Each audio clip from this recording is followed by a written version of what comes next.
हे song और जुंगवॉन किस कर रहे होते हैं कि इतने में ही अलार्म बजता है और पता चलता है कि ये तो जुंगवॉन का सपना था। जुंगवॉन बहुत एम्बेरस होती है ये सोच के कि आखिर उसने ऐसा सपना कैसे देख लिया। दूसरी तरफ हे सॉन्ग जाता है मॉल पे जहाँ पे उसका पहली बार दिल में दर्द हुआ था अपने खूनी को ढूंढने के लिए, पर वहां जाके उसका दिल बिल्कुल भी दर्द नहीं होता। जैसे ही वो वहां के गेट से बाहर आता है उसका दिल दर्द होने लग जाता है। वो इधर उधर देखने लग जाता है कि आखिर किसकी वजह से उसके दिल पे पेन हो रहा है। तभी हमें दिखाया जाता है चा जुन वो का पापा, जो कि हेसोंग को देख के बहुत सरप्राइज होता है कि आखिर ये यहाँ पे क्या कर रहा है, पर ये हेसोंग को कैसे जानता है। तभी उसका पापा सीधे जाता है उसी ड्राइवर की बीवी के पास जिसके सर पे हेसोंग की मौत का इल्जाम लगा था। वो उसकी बीवी को और पैसे देने की बात करता है, पर उसकी बीवी कहती है कि मुझे जानना है आखिर मेरे पति ने इतने सालों पहले ऐसा क्या किया था जो आप उसे इतने सारे पैसे खिलाकर चुप रखना चाहते थे। साथ ही वो आपके लिए जेल गया, इसका मतलब बहुत कोई बड़ा राज आपको पता है मेरे पति के बारे में जिसकी वजह से उसने इतना बड़ा इल्जाम अपने सर पे ले लिया। पर उसका पापा तो वहां पे उस औरत को धमकी देके चले जाता है कि अगर तुम यहीं पे नहीं रुकोगी तो तुम्हारे लिए बहुत ज्यादा गलत होगा। वो औरत जाती है चामिनजू के पास और पता चलता है उसका जो पति था वो चामिनजू से काफी ज्यादा क्लोज था। यहाँ तक कि चामिनजू उसके पति की मौत से काफी ज्यादा दुखी था और उन दोनों की तो साथ में फोटो भी थी। यहाँ पे ये सॉन्ग जैसे ही जुंगवॉन के अपार्टमेंट से बाहर निकल रहा होता है वहाँ पे वो आदमी फिर से आ जाता है। इतने में उसके मकान मालकिन भी वहाँ पे आ जाती है और हे सॉन्ग से उसका किराया मांगने लग जाती है। तभी उसका पैर फिसलता है और वो गिर जाती है। वो आदमी उस औरत को होल्ड कर लेता है और दोनों एक दूसरे से फ्लर्ट करने लग जाते हैं। उसकी फ्लर्टिंग देख के उसकी मकान मालकिन बोलती है कि मैं कभी और आ जाऊंगी किराया मांगने के लिए। बाद में दोनों जाकर कुछ खाते हैं और तभी हेसोंग पूछता है कि आपके पास इतने सारे पैसे कहाँ से आते हैं, आपने अपने बेटे के बिल्स भी पे किए और साथ ही आप मुझे इतना अच्छा खाना भी खिला रहे हैं, आखिर आप इतने सारे पैसे कैसे कमाते हो, मुझे भी जानना है, मैं भी अपने भाई बहनों को सपोर्ट करना चाहता हूँ। तभी उसके पास के बारे में हमें पता चलता है कि दरअसल वो बहुत सालों पहले 90s में पैदा हुआ था जिस टाइम पे जिंगसिन बहुत ज़्यादा अच्छी मानी जाती थी और वो काफ़ी महंगी भी बिकती थी। तभी एक बार जंगल में घूमते वक्त उसको बहुत बड़ी जिंगसिन और बहुत पुरानी जिंगसिन मिली जो कि काफ़ी ज़्यादा महंगी बिक सकती थी। वो सियोल आ रहा था और उसी वक्त हान रिवर में उसकी बोट उलट हो गई और वो डूब के मर गया। जब वो वापस जिंदा होके आया वो उस जिंगसिन को लेकर गया दुकान में बेचने के लिए और उसे पता चला कि जिंगसिन का प्राइस अब तो और भी ज़्यादा हो गया है। वो जिंगसिन झट से बिक गई और बहुत ज़्यादा महंगे प्राइस में भी बिकी। बस उसी पैसों से उसने अपने बेटे के इलाज के पैसे दिए हैं और अभी भी उसके पास कुछ पैसे बचे हैं। वो हेसोंग को हेल्प ऑफर करता है, हेसोंग मना करता है, पर उसका मन बहुत होता है हेसोंग को हेल्प करने का क्योंकि उसकी वजह से ही उसका बेटा थोड़े दिनों जिंदा ज़रूर रहा था। तभी हेसोंग भी उसकी बात मान लेता है और वो आदमी जाके पैसे निकाल रहा होता है। सीन शिफ्ट होता है जहाँ पे जुंगवॉन को मिलने दोबारा से वो लोन शार्क्स आते हैं। वो उसे बोलते हैं कि आपका पूरा का पूरा कर्जा चुका दिया गया है आपने और आप आपको हमको कोई भी पैसे नहीं देना है। जुंगवॉन कहती है क्या मैंने सच में पूरा का पूरा पैसा दे दिया, क्योंकि उसको तो याद ही नहीं है कि उसने इतने सारे पैसे कब दिए हैं। लोन शार्क्स बोलते हैं कि हाँ तुमने सारे के सारे पैसे चुका दिए हैं और आज के बाद हम तुम्हें कभी भी परेशान नहीं करेंगे। अब हम उन लोन शार्क्स को फॉलो करते हैं तो हमें दिखता है कि वो हे सॉन्ग और उस आदमी से मिल रहे हैं।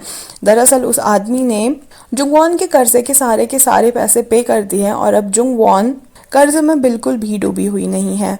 ये सॉन्ग उस आदमी को थैंक यू बोलता है। तभी वो आदमी कहता है कि मैं बहुत खुश हूँ कि मैं किस तरह से तुम्हारी हेल्प कर तो पाया कम से कम। बाद में वो जुंगवॉन से मिलता है और जुंगवॉन बहुत ज़्यादा खुश हो रही होती है। वो बोलती है तुम्हें पता है मेरा पूरा का पूरा कर्जा माफ़ हो गया, अब मेरे पे किसी का भी कर्जा नहीं है, इसका मतलब जो मैं पैसे कमाऊंगी वो मैं खुद पे खर्च कर सकती हूँ। ये सॉन्ग भी उसे देख के बहुत ज़्यादा खुश होता है। तभी दोनों जाके एक थिएटर पे जाते हैं जहाँ पे जुंगवॉन को एक बहुत ज़्यादा स्कैरी मूवी देखनी होती है। ये सॉन्ग भी उसके साथ वो मूवी देखने के लिए रेडी हो जाता है, पर जब टिकट लेने की बारी आती है रिसेप्शनिस्ट बोलती है कि हमें ये लड़के की आईडी लगेगी क्योंकि ये जवान नहीं दिख रहा और ये जो मूवी है वो एक्स रेटेड मूवी है। जुंगवॉन उसे बहुत समझाने की कोशिश करती है कि भले ही जवान नहीं दिख रहा पर ये एडल्ट है, पर वो लड़की उसकी बात बिल्कुल भी नहीं सुनती और यहाँ पे इन दोनों का प्लान कैंसिल हो जाता है। इतने में ही उसे अपनी फ्रेंड जुंजी का भी कॉल आता है। वो उसे बुला रही होती है अपने साथ ड्रिंक करने के लिए, पर जैसे कि जुंगवॉन को टाइम स्पेंड करना है हेसोंग के साथ, वो जुंजी को बहाना बना देती है कि आज मेरा बहुत ज़्यादा काम है और मैं बिल्कुल भी नहीं आ सकती तुम लोगों से मिलने के लिए। अब दोनों घर जाके भूत की मूवी देखने का प्लान करते हैं। पहले तो स्टार्टिंग में वो ठीक से देख रही होती है पर बाद में वो इतनी ज़्यादा डर जाती है कि वो बिल्कुल आंख बंद करके मूवी सीन्स देख रही होती है। इतने में ही दोनों को बाहर से हंसने की आवाज आती है। पता चलता है कि उसके सारे के सारे दोस्त उसके घर के बाहर ही पार्टी कर रहे हैं। ये सॉन्ग और जुंगवॉन छुप जाते हैं। इतने में ही जुंजी को जैसे जुंगवॉन के अपार्टमेंट का लॉक पता है, वो लॉक खोल के अंदर आ जाती है फ्रिज से कुछ सामान लेने के लिए। फिर भी जुंगवॉन और हे सॉन्ग छुपे रहते हैं। दोनों के दोनों इतने ज़्यादा क्लोज होते हैं कि जुंगवॉन को अपना सुबह का सपना याद आ रहा होता है कि कैसे उन दोनों ने किस की थी। वो अपनी आंख बंद के बिल्कुल पोज मारने लग जाती है किस करने वाला, पर हे सॉन्ग सारा का सारा मूड बिगाड़ देता है ये कह के कि मेरे पैर में बहुत दर्द हो रहा है, मैं प्लीज़ खड़े हो जाऊँ। और जुंगवॉन बहुत ही ज़्यादा शर्मिंदा हो जाती है। तभी वो दोनों कहते हैं कि अब इन लोगों की ज़्यादा ज़ोर से चिल्लाने की आवाज़ नहीं आ रही, क्या ये लोग चले गए हैं? पर बाहर जाके तो दिखता है कि वो लोग कोई म्यूट गेम खेल रहे हैं एक दूसरे के साथ और एक दूसरे को बहुत मार रहे हैं। हे सॉन्ग और जुंगवॉन को लग रहा है कि सारे के सारे लोग जा चुके हैं, तो वो दोनों दरवाज़ा खोल के बाहर जाते हैं।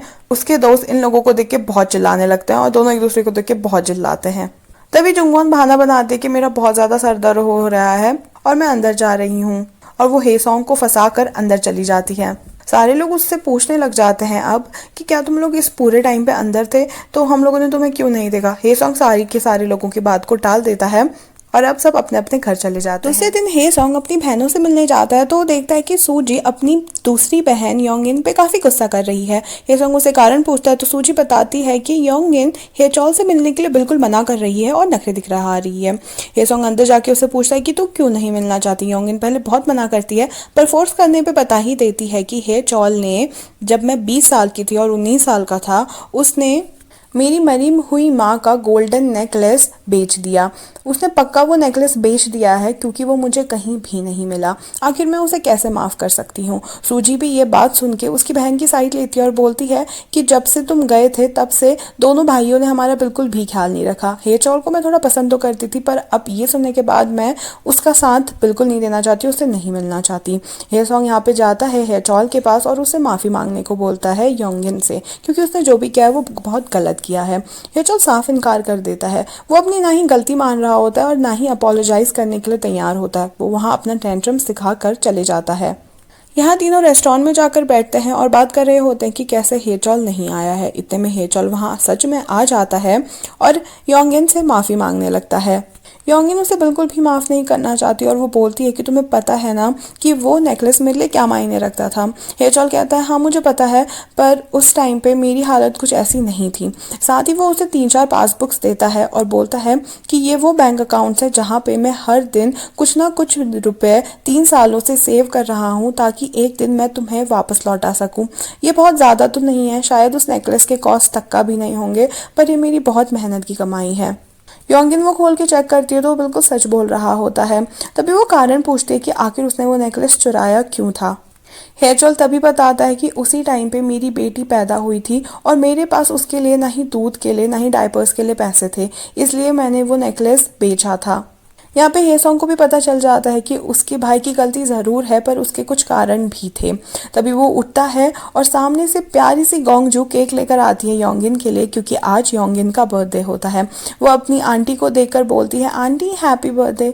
योंगिन की भी आंखें भर आती हैं और सूजी भी उसे बहुत प्यार कर रही होती है। दोनों की दोनों बहनें गोंगजू से मिलकर बहुत खुश होती हैं और अब शायद सारी चीज़ें सही हो जाएंगी। जब योंगिन वापस अपने मॉल में जाती है जहाँ पे वो काम करती है, तेयुन वहाँ पर आकर उसको एक कागज़ देता है और उसे डस्टबिन में डालने को बोलता है। जैसे वो डस्टबिन में डाल रही होती है उसे वो काफ़ी हैवी लगता है। जब वो खोल के देखती है तो उसने उसको एक प्यारा सा गिफ्ट दिया होता है। तभी हम देखते हैं कि तेहुन अपने माँ बाप के साथ चामिनजू के रेस्टोरेंट में खाना खाने जा रहा है। चामिनजू भी उसे दूर से देख रहा होता है और यहाँ पे से पता चलता है कि चामिनजू का जो पापा है वो ही तेयुन का भी पापा है। तेयुन की जो मम्मी है वो चामिनजू के पापा की दूसरी बीवी ही है। वो लोग रेस्टोरेंट में जाते हैं और तेहुन उनको इंट्रोड्यूस करवाता है अपनी दोस्त जुंगवॉन से। साथ ही तेहुन ये भी बोलता है कि मैंने इस रेस्टोरेंट की बहुत तारीफ सुनी है, तो जुंगवॉन अपने शेफ से हमें मिलाने चल। वो जब उसे शेफ से मिलाती है तो वो चामिनजू को देखकर बिल्कुल भी नहीं पहचानता। लगता है कि तेहुन को चामिनजू के बारे में कुछ भी नहीं पता है। बाद में चामिनजू का पापा आके चामिनजू से बोलता है कि तेहुन को तुम्हारे बारे में कुछ भी नहीं पता है, तो उसे कुछ बताने की ज़रूरत भी नहीं है। चामिनजू भी कहता है कि मैं तुम्हारे फैमिली के मामले में बिल्कुल भी इंटरेस्टेड नहीं हूँ, पर यहाँ पे उसके पापा उससे बहुत बुरा बिहेव कर रहे होते हैं। उसी टाइम पे स्टोर रूम पे जुंगवॉन कुछ कर रही होती है और ये सारी बातें वो सुन लेती है। जुंगवॉन को समझ आ जाता है कि चामिनजू इस बात से बहुत हर्ट है। बाद में बाहर डिश ले जाने के वक्त भी वो प्रेफर करती है उन्हें कि मैं उन्हें जाकर डिश सर्व करूँगी। वो उन्हें डिश सर्व करती है और होटल आवर्स खत्म होने के बाद वो चामिनजू से जाकर बोलती है कि क्या हम दोनों साथ में जाके ड्रिंक कर सकते हैं। दोनों साथ में जाके ड्रिंक करते हैं और वो उसे सच्चाई बताती है कि कैसे उसने गलती से उन दोनों की सारी बातें सुन ली है। चामिनजू ये सुन के खुश होता है और बोलता है कि कम से कम अब मेरे पास कोई एक इंसान तो है जिससे मैं अपने पापा की बुराई कर सकता हूँ। वो बोलता है मुझे तुम्हें गिफ्ट देना है और एक टॉय मशीन के पास जाके खड़े हो जाता है। वो बोलता है कि मैं बहुत ज़्यादा पावरफुल हूँ इस गेम में, मैं बस एक बार पे ही जो भी टॉय तुम कहोगी मैं एकदम से निकाल लूँगा। पर जब वो खेलना स्टार्ट करता है 3-4 ट्राई में भी वो उसकी पसंद का टॉय निकाल ही नहीं पाता है। उसकी बहुत ज़्यादा झंड हो जाती है। जुंगवॉन कहती है क्या मैं एक बार ट्राई करूँ, और एक बार ट्राई करने में ही जुंगवॉन वो टेडी बेयर निकाल लेती है। वो उसे चामिनजू को देख के बोलती है कि ये बिल्कुल आपकी तरह लग रहा है तो आप इसे अपने पास रख लो। चामिनजू जुंगवॉन से पहला गिफ्ट पाके बहुत ज़्यादा खुश होता है। दूसरी तरफ हे सॉन्ग और वो आदमी बात कर रहे होते हैं। तभी वो आदमी बोलता है कि तुम जुंगवॉन को बता क्यों नहीं देते कि तुम्हारे दिल में उसके लिए फीलिंग्स है। हे सॉन्ग कहता है मैं बता तो दूं पर मुझे खुद का ही आता पता नहीं है कि मैं कब गायब हो जाऊंगा। वो विंडो की तरफ देखकर रो रहा होता है कि इतने में वो आदमी की आवाज़ आना उसको बंद हो जाती है। जैसे ही वो पलट के देखता है वो आदमी गायब हो चुका होता है और वहाँ पे सिर्फ एक लेटर लिखा होता है। बस से उतरने के बाद ही सॉन्ग बहुत ज़्यादा रोता है। उसको बहुत ही ज़्यादा बुरा लग रहा होता है। इतने में भी जुंगवॉन बस से उतर जाते हैं और उससे पूछते हैं कि आखिर क्या हुआ। जुंगवॉन उसे कस के गले लगा लेती है। उसके गले लग के हे सॉन्ग बहुत ज़्यादा रोता है। बाद में वो कहता है कि तुम मुझसे पूछ क्यों नहीं रही है कि मैं आखिर क्यों रोया था। जुंगवॉन कहती है कि कभी कभी ऐसा होता है मेरे साथ भी कि कारण कोई भी नहीं होता और मेरी आंखों से आंसू आने लग जाते हैं, शायद तेरे साथ भी ऐसा हुआ हो। हे सॉन्ग कहता है हाँ शायद ऐसा ही है। बाद में वो उस आदमी का लेटर खोल के पढ़ता है तो उसने लिखा होता है कि तुम्हारे पास शायद ज़्यादा टाइम ना हो, इसलिए तुम्हें जो भी करना है तुम्हें अभी करना होगा। अपनी सारी चीज़ें सारी इच्छाएं जल्द से जल्द पूरी करना। और बाय द वे मेरा नाम एन ते बोंग था। ये लेटर पढ़ के मानो हे सॉन्ग को बहुत ज़्यादा हिम्मत आ जाती है। वो हे बोंग को जाके इस बारे में बताता है कि कैसे उसका मर्डरर जब उसके आसपास होता है तो उसके दिल में दर्द होने लग जाता है। वो उसे ये भी बताता है कि जब भी मैं मॉल जाता हूँ उस टाइम पे मेरे दिल पे बहुत ज़्यादा दर्द हो जाता है। हे बोंग अब अपनी इन्वेस्टिगेशन करने के लिए पूरी तरह से तैयार होता है। वो चामिनजू के पापा के पास जाता है क्योंकि जिस दिन और जिस कार से हे सॉन्ग का एक्सीडेंट हुआ था वो कार के ओनर ये ही हैं और जिसके सर पे हे सॉन्ग को मारने का इल्ज़ाम लगा था वो इसी का ड्राइवर था। हे बोंग उनसे पूछताछ करता है काफ़ी चीज़ों के बारे में कि आखिर उस दिन उसने उन्हें कार क्यों दी थी, क्या सच में उन्होंने ही एक्सीडेंट करवाया हे सॉन्ग का और वो अब मर चुका है, और ये सारी चीज़ें। पर चामिनजू के पापा बहुत कामली उन्हें जवाब दे रहे होते हैं। पर अंदर ही अंदर उसको फ्लैशबैक भी आता है कि कैसे उसने हे सॉन्ग को तो जिंदा देखा था और बिल्कुल सेम शक्ल का जैसे वो मरा था। मानो चामिनजू के पापा बहुत ज्यादा घबरा रहे हैं। दूसरी तरफ जुंगवॉन लंच बॉक्स लेकर जा रही होती है कि उसके कलीग्स लोग बोलते हैं पक्का ये अपने बॉयफ्रेंड को ये लंच देने जा रही होगी। चामिनजू ये बात सुन लेता है, उसका मूड काफी ज्यादा ऑफ हो जाता है। पर इधर ये तो जा रही होती है हे चॉल और हे सॉन्ग को उनका लंच देने के लिए। उन्हें लंच खिलाने के बाद वो वापस से रेस्टोरेंट में आ जाती है और बाद में हे सॉन्ग भी लंच बॉक्स लेकर आता है। चामिनजू जब उसके हाथ में लंच बॉक्स देखता है और जैसे कि जुंगवॉन ने बताया है कि हे सॉन्ग उसका कजन है, चामिनजू सोचता है कि अरे हाँ वो अपने बॉयफ्रेंड को नहीं बल्कि अपने कजन को लंच देने गई थी। अब वो काफ़ी ज़्यादा रिलीव फील करता है। यहीं दूसरी तरफ योंगजुन भी खुश नहीं होता क्योंकि उसके हॉस्पिटल की डायरेक्टर सॉन्ग उसको बिल्कुल भी पसंद नहीं करती। वो साथ ही उसे चामिनजू के पापा के पास भेजती है उनको रिपोर्ट देने के लिए। उन दोनों की बातों से पता चलता है कि चामिनजू के पापा ने काफ़ी ज़्यादा हेल्प की है योंगजुन की डॉक्टर बनने में। तभी उसका सेक्रेटरी अंदर आता है और बताता है कि उनके ड्राइवर की पत्नी मिसेस हुआंग सियोल छोड़कर ऑस्ट्रेलिया जा चुकी है। वो ये सुन के काफ़ी घबरा जाता है और चामिनजू को कॉल करने लगता है, पर चामिनजू उसका फ़ोन बिल्कुल भी नहीं उठाता। तभी उसका पापा उसके रेस्टोरेंट में पहुंच जाता है और उसे बोलने लगता है कि क्या तुम्हारे पास तुम्हारी आंटी यानी मिसेस वांग का नंबर है। वो साफ साफ इनकार कर देता है ये कह के कि जब तक उनके पति जिंदा थे तब तक आपने उनकी केयर नहीं की और अब जब आंटी यहाँ से चली जा चुकी है तब भी आप उनके पीछे पड़े हो। वो साफ साफ उन्हें नंबर देने से इनकार कर देता है। जब वो बाहर जा रहे होते हैं वो बहुत भीड़ में बाहर जाते हैं। उसी समय हे सॉन्ग भी बाहर निकल रहा होता है और उसके दिल में फिर से दर्द होने लग जाता है।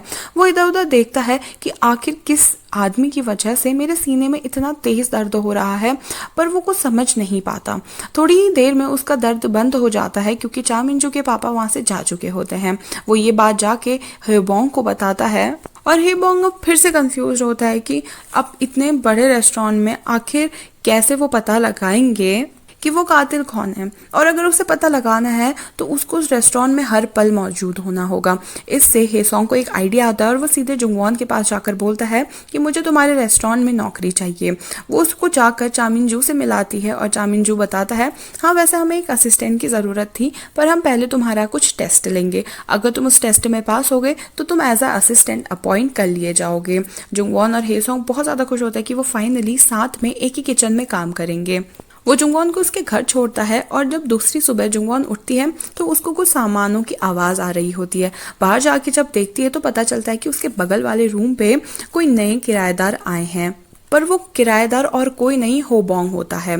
होबोंग ये भी बोलता है कि मेरा एक रूममेट भी है और वो रूममेट और कोई नहीं हे सॉन्ग ही होता है। जुंगवॉन तो काफ़ी ज़्यादा खुश हो जाती है ये सोच के कि अब हे सॉन्ग उसके ही बगल में रहेगा। अब वो दोनों मिलके उसके कंपटीशन की तैयारी करना शुरू करते हैं। जुंगवॉन उसे काफ़ी अलग अलग तरह की डिश टेस्ट करवाती है और पूछती है कि इस डिश में तुम्हें क्या क्या इंग्रेडिएंट्स पता चल रहे हैं। साथ ही वो उसे नई तरह की स्पेगेटी बनाना सिखाती है और हे सॉन्ग भी बहुत ज़्यादा मन से प्रैक्टिस कर रहा होता है। फाइनली वो दिन आ जाता है जब उसका टेस्ट होना होता है और जब सारे रेस्टोरेंट वाले उसका डिश टेस्ट करते हैं तो सबको उसकी डिश बहुत पसंद आती है। साथ ही वो टेस्ट को भी पास कर लेता है और उसे फाइनली इस रेस्टोरेंट में जॉब मिल जाती है। दूसरे ही दिन दो लड़कियां आके चामिनजू को देख रही होती हैं। तभी एक लड़की जुंगवॉन को देखकर पहचान जाती है। दूसरी लड़की पूछती है कि क्या तू इस लड़की को जानती है। तभी वो वॉशरूम में जाकर उसको बताती है कि वो जो लड़की मैंने तुझे बताई थी ना, उसका नाम जुंगवॉन है। वो और मैं साथ में हाई स्कूल में पढ़ते थे और वो काफ़ी ज़्यादा फेमस थी। दूसरी लड़की पूछती है कि वो फेमस क्यों थी। तभी वो बताती है कि दरअसल उसके बॉयफ्रेंड की मौत हो चुकी थी और सब कहते थे कि उसके बॉयफ्रेंड की मौत की जिम्मेदार वो ही है, इसलिए वो काफ़ी फेमस हो गई थी कि उसने अपने ही बॉयफ्रेंड को मार डाला है। जैसे वो दोनों वहाँ से जाते हैं, वहां के अंदर से निकलती है जुंगवॉन। पता चलता है कि जुंगवॉन ने वो सारी चीजें सुन ली है और वो इस पूरे टाइम वॉशरूम पे ही थी। उसको बहुत ज्यादा बुरा लगता है। वो कोने में बैठ के बहुत ज्यादा फूट फूट के रोने लगती है कि बड़ी मुश्किल से उसका गिल्ट हटा था उसके दिल से कि उसने हेबोंग को मारा है, पर अब फिर से वो डर उसकी जिंदगी में वापस आ चुका है। इतने में ही चामिनजू बाहर आता है और वो देखता है कि जुंगवॉन रो रही है। तभी हमें फ्लैशबैक में पता चलता है कि उन दोनों में से एक लड़की को चामिनजू जानता था और उस लड़की ने चामिनजू को जुंगवॉन के पास्ट के बारे में बताया था। चामिनजू को उससे काफी ज्यादा अटैचमेंट हो चुकी है, इसलिए वो उसको बिल्कुल भी कुछ नहीं कहता, बल्कि लाइट्स ऑफ करके वापस से अपने कैबिन पे चले जाता है। यहाँ पे होबोंग अपने नए अपार्टमेंट में आने की खुशी में सबको पार्टी दे रहा होता है, पर हे सॉन्ग नोटिस करता है कि वहाँ पे तो जुंगवॉन है ही नहीं। फाइनली जुंगवॉन घर वापस आ ही जाती है और दोनों साथ में मिलकर दूसरे दिन रेस्टोरेंट पहुँचते हैं। जब दोनों रेस्टोरेंट पहुँचते हैं, चामिनजू उसे बुलाता है टेरेस पे और बोलता है कि ये वही जगह है जहाँ पे तुमने मुझे रिजेक्ट किया था। मुझे पता है तुमने मुझे मना किया, पर मैं बिल्कुल भी चेंज नहीं हुआ, जबकि तुम्हारी तरफ मेरी अटैचमेंट और फीलिंग्स और भी ज़्यादा बढ़ चुकी है। तो मैं तुम पे गिव अप नहीं करने वाला। साथ ही मैं दोबारा से सारी चीज़ें स्टार्ट करूंगा और तुम्हें इम्प्रेस करने की कोशिश करूंगा। जुंगवॉन बोलती है, अगर आप चेंज नहीं हुए हो तो मैं भी चेंज नहीं हुई हूँ। मेरी फीलिंग्स भी आपके लिए बिल्कुल भी चेंज नहीं हुई है। मैं आपको बहुत रिस्पेक्ट करती हूँ, बट सिर्फ एज अ बॉस। सीन दूसरी तरफ शिफ्ट होता है जहाँ पे हे सॉन्ग काफ़ी ज़्यादा हैप्पी है फाइनली एक रेस्टोरेंट में काम करके। दरअसल वो पहले से ही रेस्टोरेंट में शेफ बनना चाहता था। वो सोचता है कि अब फाइनली मैं अपने कातिल को ढूंढ पाऊंगा और अपने पे से मर्डरर का टैग हटा दूंगा। तभी उसको एक लड़का बुला के कुछ बॉक्सेस उठाने को कहता है और वो बॉक्सेस उठा के बाहर जा ही रहा होता है कि सामने गेट से आ रहे होते हैं चामिनजू के पापा। चामिनजू के पापा को देख के हे सॉन्ग अपनी आंखें बहुत बड़ी बड़ी बना लेता है और यहीं पे इस पार्ट का एंड हो जाता है। नेक्स्ट पार्ट में आपको पता चलेगा कि कैसे चामिनजू भी हे सॉन्ग की मौत में शामिल है और ये सच्चाई जुंगवॉन जानने के बाद आखिर क्या करेगी। नीचे कमेंट करके जरूर बताना कि आपको यह ड्रामा कैसा लग रहा है। Thank you so much for watching. Bye bye.